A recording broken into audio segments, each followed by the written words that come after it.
நாட்டுப்புற பெண் கலைஞர்களுக்கு ஓய்வூதியம் பெறும் வயதினை 50 ஆண்டாக குறைக்க வேண்டும் என்றும், நம்ம ஊர் திருவிழாவில் பொங்கல் திருவிழாவில் நாட்டுப்புற கலைஞர்களுக்கு குறிப்பிட்ட நபர்களுக்கு மட்டும் வழங்காமல் அனைவருக்கும் வாய்ப்பு வழங்க வேண்டும் என நாட்டுப்புற கலைஞர்கள் கோரிக்கை வைத்துள்ளனர். விழுப்புரத்தில் உள்ள தனியார் திருமண மண்டபத்தில் தமிழ்நாடு கலைத்தாய் அனைத்து நாட்டுப்புற கலைஞர்கள் நலச்சங்க மாநில கூட்டம் அச்சங்கத்தின் தலைவர் சத்யராஜ் தலைமையில் நடைபெற்றது.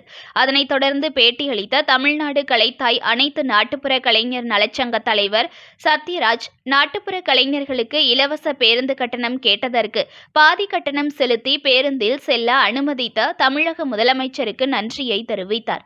நாட்டுப்புற கலைஞர்களுக்கு ஓய்வூதியம் 3000 போதுமானதாக இல்லை என்பதால் உயர்த்தி வழங்க வேண்டும் என்றும், ஆண்டிற்கு ஓய்வூதியம் பெற 500 பேர் மட்டுமே விண்ணப்பிக்க இயலும் என்பதை ஆண்டிற்கு 1000 பேராக உயர்த்த வேண்டும் என கோரிக்கை வைத்தனர்.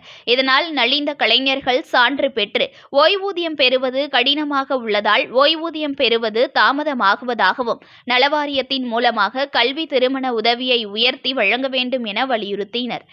பெண் கலைஞர்களுக்கு ஓய்வூதியம் பெறும் வயதினை 50 ஆண்டுகளாக குறைக்க வேண்டும் என்றும், நம்ம ஊர் திருவிழாவில் பொங்கல் திருவிழாவில் நாட்டுப்புற கலைஞர்களுக்கு குறிப்பிட்ட நபர்களுக்கு மட்டும் கலை பண்பாட்டுத்துறை வழங்காமல் அனைவருக்கும் வாய்ப்பு வழங்க வேண்டும் என கோரிக்கை வைத்தனர்.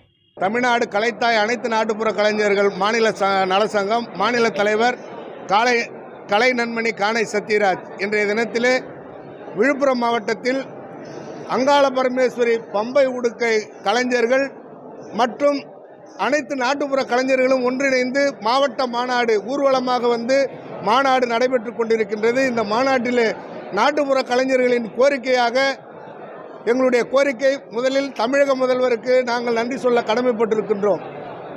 எங்களுக்கு இலவச பஸ் பாஸ் வழங்குமாறு கோரிக்கை வைத்தோம். அதனை கருணை கூர்ந்து ஏற்று எங்களுக்கு பாதி கட்டணத்தில் பயணம் செய்வதற்கு வாய்ப்பளித்தார்கள். அதை முழுமையாக எங்களுக்கு அளிக்க வேண்டும் என்று மீண்டும் கோரிக்கையாக தமிழக முதல்வருக்கு தெரிவிக்கின்றோம். அது மட்டுமல்லாமல் எங்களுடைய கலைஞருடைய கோரிக்கையை தமிழக அரசு பல்வேறு நலத்திட்டங்களை நாட்டுப்புற கலைஞர்களுக்கு வழங்கி வருகிறது. ஓய்வூதியம் நலிந்த கலைஞர்களுக்கு 3000 மாதம் வழங்குகிறது. அந்த 3000 500 கலைஞர்களுக்கு கொடுப்பதால் கிட்டத்தட்ட 5000 கலைஞர்களுக்கு மேல் காத்திருப்போர் பட்டியலில் இருக்கிறார்கள். 500 என்பதை 1000ஆக உயர்த்தி வழங்க வேண்டும். அது மட்டுமல்லாமல் அந்த ஓய்வூதியம் பெறுவதை எளிமைப்படுத்த வேண்டும். ஆர்டிஓ, தாசில்தார், விஓ என்று அலைகழிக்கப்பட்டு கலைஞர்கள் மன உளைச்சலுக்கு ஆளாகிறார்கள். மாவட்ட தலைவரால் மாவட்ட ஆட்சியரால் நாட்டுப்புற கலைஞர்களுக்கு அடையாள அட்டை கொடுக்கப்பட்டது. அதை வைத்து நேரடியாக கலைஞர்களுக்கு நலிந்த கலைஞர்களை தேர்வு செய்து ஈழசை நாடக மன்றத்தின் மூலமாக ஓய்வூதியம் வழங்க வேண்டும். பெண் கலைஞர்களுக்கு 50 வயதிலே 10 வயது குறைந்து அவர்களுக்கு ஓய்வூதியம் வழங்க வேண்டும்.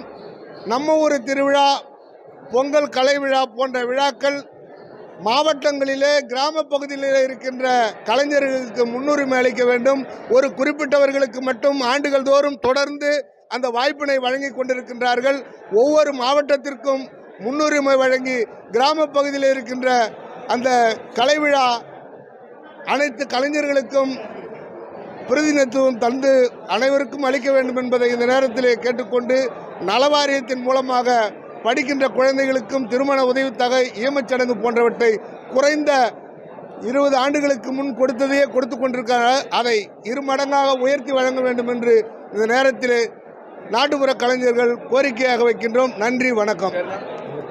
மாநில தலைவர் கலை நன்மணி காணை சத்யராஜ், தமிழ்நாடு கலைத்தாய் அனைத்து நாட்டுப்புற கலைஞர்கள் மாநில நலச்சங்கம்.